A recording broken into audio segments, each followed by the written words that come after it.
राधे राधे संगत जी, जय गुरु जी की। जैसे कि है महालक्ष्मी व्रत पूजा, तो उसके लिए मैं बना रही हूँ मिट्टी का हाथी। और मिट्टी के हाथी की कमर पर विराजमान होती है माता लक्ष्मी।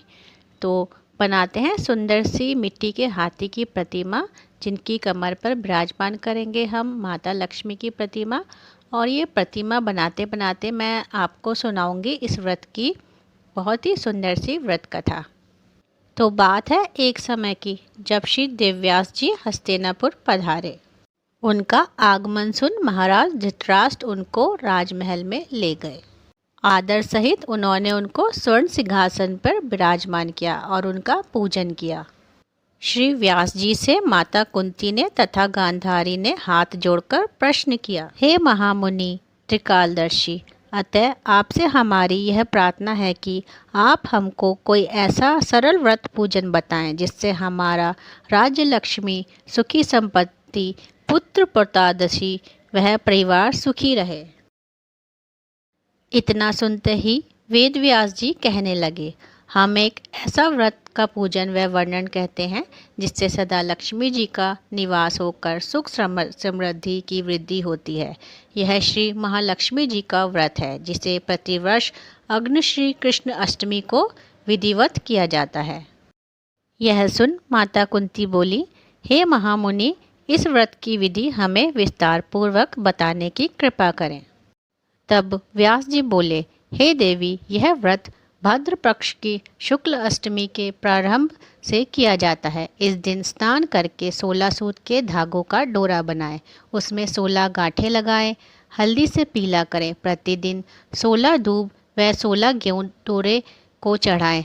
अग्नि कवार कृष्ण अष्टमी के दिन उपवास रखकर मिट्टी के हाथी पर श्री महालक्ष्मी की प्रतिमा स्थापित करें, विधि पूर्वक पूजन करें। इस प्रकार श्रद्धा भक्ति सहित महालक्ष्मी जी का व्रत पूजन करने से आप लोगों की राज्य लक्ष्मी में सदा अभिवृद्धि होती रहेगी। इस प्रकार व्रत का विधान बताकर श्री वेदव्यास जी अपने आश्रम को प्रस्थान कर गए। उधर समय अनुसार भद्र पक्ष की शुक्ल अष्टमी से गांधारी तथा कुंती अपने अपने महलों में नगर की स्त्री सहित व्रत का आरंभ करने लगी। इस प्रकार 15 दिन बीत गए। 16वें दिन अष्टमी श्री कृष्ण अष्टमी के दिन गांधारी ने नगर की महिलाओं को इकट्ठा किया और सभी महिलाएं गांधारी के महल में पहुंच गईं। और माता कुंती के यहाँ कोई भी महिला नहीं आई और माता कुंती को गांधारी ने भी बुलावा नहीं भेजा। ऐसा करने से माता कुंती ने अपना बड़ा अपमान समझा। उन्होंने पूजा की कोई भी तैयारी नहीं की और वह उदास होकर बैठ गईं। जब पांचों पांडव महल में आए तो उन्होंने कुंती को उदास देखकर पूछा, हे माता, आप इस प्रकार उदास क्यों हैं? आपने पूजन की तैयारी क्यों नहीं की है? तब माता कुंती ने कहा, हे पुत्र, आज महालक्ष्मी के व्रत का उत्सव है, गांधारी के महल में मनाया जा रहा है। उन्होंने नगर की समस्त महिलाओं को बुलवाया है। उसके 100 पुत्रों ने मिट्टी का एक विशाल हाथी बनाया है, जिस कारण सभी महिलाएं उस बड़े हाथी का पूजन करने के लिए गांधारी के यहाँ चली गई हैं, लेकिन मेरे यहाँ नहीं आई हैं। यह सुनकर अर्जुन ने कहा, हे माता, आप पूजन की तैयारी करें और नगर में बुलवावा लगवा दें कि हमारे यहाँ स्वर्ग से ऐरावत हाथी की पूजा होने वाली है। कुंती ने ऐसा ही किया। उसने सारे नगर में ढिंढोरा पिटवा दिया और पूजा की विशाल तैयारियां शुरू होने लगी। उधर अर्जुन ने बाण के द्वारा स्वर्ग से ऐरावत हाथी को बुलावा भेज दिया। इधर सारे नगर में शोर मच गया कि कुंती के महल में स्वर्ग से इंद्र का ऐरावत हाथी पृथ्वी पर उतारकर पूजा जाएगा। समाचार को सुनकर नगर के सभी नर नारी, बालक एवं वृद्ध की भीड़ एकत्र होने लगी। उधर गांधारी के महल में हलचल मच गई। वहां एकत्र हुई सभी महिलाएं अपनी अपनी थालियां लेकर कुंती के महल की ओर जाने लगी। देखते ही देखते कुंती का सारा महल ठसाठस हो गया। माता कुंती ने ऐरावत को खड़ा करने हेतु अनेक रंगों के नवीन रेशमी वस्त्र बिछवा दिए। नगरवासी स्वागत की तैयारी में फूल माला अबीर, गुलाल, केसर हाथों में लिए प्रतिबंध खड़े थे। जब स्वर्ग से ऐरावत हाथी पृथ्वी पर उतरने लगा तो उसके आभूषणों की ध्वनि गूंजने लगी और चारों तरफ जय जयकार के नारे लगने लगे। सायंकाल के समय इंद्र का भेजा हुआ हाथी ऐरावत माता कुंती के भवन के चौक में उतर आया। तब सब नर नारियों ने पुष्पमाला, अबीर, गुलाल, केसर आदि सुगंधित पदार्थ चढ़ाकर उसका स्वागत किया।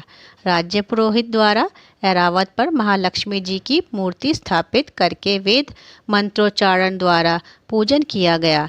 नगरवासियों ने श्री महालक्ष्मी जी पूजन किया। फिर अनेक प्रकार के पकवान लेकर ऐरावत को खिलाया और यमुना का जल उसे पिलाया गया। राज्य पुरोहित द्वारा स्वच्छित वाचन करके महिलाओं द्वारा महालक्ष्मी जी का पूजन करवाया गया। उस दिन सभी नर नारियों ने 16 गांठों वाला डोरा लक्ष्मी जी को चढ़ाया, अपने अपने हाथों में बांध लिया। ब्राह्मणों को भोजन कराया गया। दक्षिणा के रूप में स्वर्ण आभूषण, वस्त्र आदि दिया गया। तत्पश्चात महिलाओं ने मिलकर मधुर संगीत लहरियों के साथ भजन कीर्तन कर संपूर्ण रात्रि महालक्ष्मी व्रत का जागरण किया। दूसरे दिन प्राप्त राज्य पुरोहित द्वार वेद मंत्रोच्चार के साथ जलाशय में महालक्ष्मी जी की मूर्ति का विसर्जन किया गया। फिर ऐरावत को विदा कर इंद्रलोक भेज दिया गया। इस प्रकार जो स्त्रियां महालक्ष्मी जी का विधि पूर्वक व्रत एवं पूजन करती हैं, उनके घर धन धान्य से हमेशा पूर्ण रहते हैं तथा उनके घर में श्री महालक्ष्मी जी का सदा निवास रहता है। तो ये तो सुनिए आपने महालक्ष्मी व्रत कथा। व्रत कथा चाहे कोई भी हो, हमेशा उसे 2 में ही सुनना चाहिए। व्रत कथा के साथ गणपति जी की व्रत कथा ज़रूर सुनना चाहिए। तो दूसरी कथा मैं सुनाऊंगी आपको गणपति जी महाराज की। वैसे तो गणपति जी महाराज की बहुत सी कथाएं हैं, लेकिन जो कथा मैं आपको आज सुनाने वाली हूँ यह मुझे काफ़ी पसंद है। तो शुरू करते हैं गणपति जी महाराज की प्यारी सी कथा। एक समय की बात है, एक गांव में देवरानी जेठानी रहा करती थी। देवरानी काफ़ी निधन थी। उसके 4 बच्चे थे। घर का गुजारा भी काफ़ी मुश्किल से हो पाता था। घर में एक वक्त ही चूल्हा मुश्किल से जलता था और गरीबी के कारण घर में रोज कलेश होते। एक दिन की बात है, घर में खाने को कुछ भी नहीं था, सिर्फ रात की बासी रोटी ही बची थी। यह बात लेकर दोनों पति पत्नी में काफ़ी झगड़ा हुआ। पति ने पत्नी पे हाथ उठाया और वह उसे मार कूट कर घर से चला गया। पति के जाने के कुछ देर बाद गणपति जी महाराज उस निधन महिला के यहाँ आ पहुँचे, जो कि गणपति जी महाराज अपना भेष बदलकर वहाँ आए थे। और उस गरीब महिला के घर के अंदर आकर गणपति महाराज बोले, हे माता, आप क्यों रो रही हो? उन माता ने गुस्से में जवाब दिया, मेरी किस्मत में ही रोना लिखा है, आप बोलिए आपको क्या काम है? गणपति महाराज पहले तो कुछ देर के लिए चुप हो गए, फिर वह बोले, मुझे बहुत तेज भूख लगी है, कुछ खाने को दो। माता ने गुस्से से उनकी तरफ देखा और बोली कि आप और आ गए यहाँ पे खाने के लिए, वैसे ही हमारे घर में कुछ नहीं है। गणपति महाराज फिर उन माता से बोले, कोई बात नहीं, कुछ तो होगा, जो भी है वही दे दो, मुझे बहुत भूख लगी है। अब माता ने सोचा रात की बासी रोटी है जो कि उनके बच्चों के लिए थी। माता मन ही मन में सोच रही थी, यह रोटी मैं इन्हें खिला दूंगी तो मेरे बच्चे वो बासी रोटी भी नहीं खा पाएंगे। लेकिन माता ने बच्चों की परवाह ना करते हुए गणेश जी को वह रोटी दे दी और गणेश जी भी चटाचट वह रोटी खाकर बैठ गए। माता बड़ी हैरानी से उनकी तरफ देख रही थी कि यह एक रोटी तो छोड़े जो मेरे बच्चे खा लें, लेकिन गणेश जी ने एक भी नहीं छोड़ी, वह सारी रोटियां खा गए। माता ने सोचा, चलो कोई बात नहीं, मेरे बच्चे ना सही, किसी का तो पेट आज इन रोटियों से भरा। अब गणपति जी महाराज कुछ देर बाद बोले, माता, आपके घर में शौचालय कहाँ है? मुझे बहुत ज़ोर से पॉटी आई है। माता ने कहा, हम गरीब लोग हैं, हमारे घर में शौचालय नहीं है। आपको अगर पॉटी करनी है तो यहीं पर कर लीजिए, मैं अपने आंचल से साफ कर दूंगी। गणपति जी ने कहा, ठीक है माता, और उन्होंने उनके घर में जगह जगह पॉटी कर दी। माता ने गणपति जी को अपने आंचल से साफ किया और अपना सारा आंगन भी अपने आंचल से पोंछ के साफ कर दिया। और कुछ देर बाद गणपति जी उनके घर से चले गए। गणपति जी के जाने के बाद वह माता अपनी टूटी हुई खाट के सहारे बैठे बैठे सो गईं। कुछ देर बाद उन माता की आंख खुली तो उन्होंने देखा उनका घर जो टूटा फूटा झोपड़ी था वह राजमहल में बदल चुका था और जगह जगह सोने चांदी हीरे जवाहरात के ढेर लगे हुए थे और उनकी फटी पुरानी साड़ी हीरे जवाहरात से जड़ी हुई रेशमी साड़ी बन चुकी थी और उनके सुंदर रेशमी काले लंबे घने बाल और वह बहुत ही सुंदर रूप में आईने के सामने खड़ी हुई थी। और उन्होंने देखा जो उनकी झोपड़ी राजमहल बन चुकी थी उसमें गणेश जी के पद चिन्ह की छाप थी, जिससे उन्हें पता चला कि एक बालक के रूप में उनके घर में गणेश जी विराजमान हुए थे।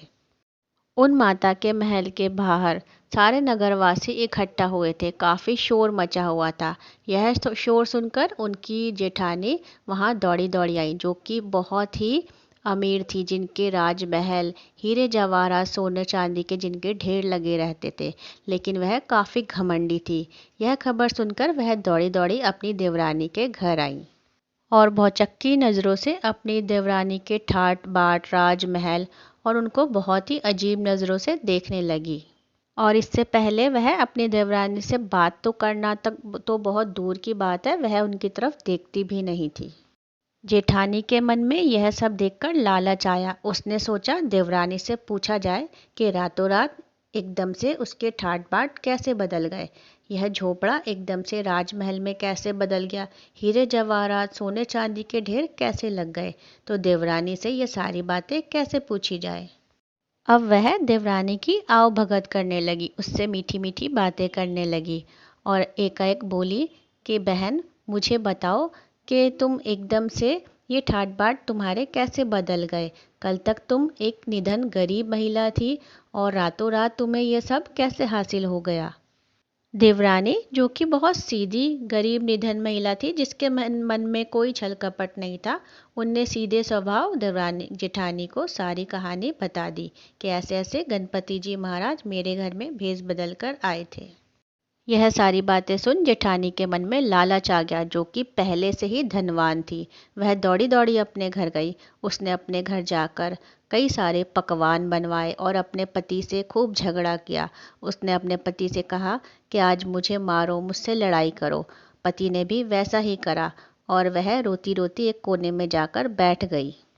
तो गणेश जी अंतर्यामी थे, जो कि सब जानते थे। वह उसकी परीक्षा लेने उसके राजमहल में पहुंच गए। तो गणेश जी ने वैसे ही पूछा, माता आप क्यों रो रही हो। जेठानी ने कहा, मेरा पति मुझे मारकर गया है, हमारे बीच झगड़ा हुआ है किसी बात को लेकर। गणेश जी ने कहा, कोई बात नहीं, मुझे बहुत भूख लगी है, कुछ खाने को दो। जेठानी ने उन्हें तरह तरह के पकवान परोस दिए। थाल भगोने भर भर के जेठानी ने उन्हें खूब पकवान खिलाए। जेठानी के मन में यह लालच था कि मैं जितना गणपति जी को खिलाऊंगी वह उतने ही हीरे जवाहरात सोने चांदी के मेरे यहाँ ढेर लगा कर जाएंगे।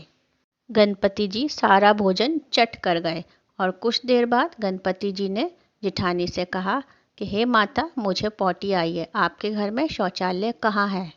जो कि उस महिला का घर राजमहल था, उसके घर में शौचालय की कोई कमी नहीं थी, लेकिन वह महिला बोली कि आप यहीं पर पॉटी कर लीजिए, मैं अपने आंचल से साफ कर दूंगी।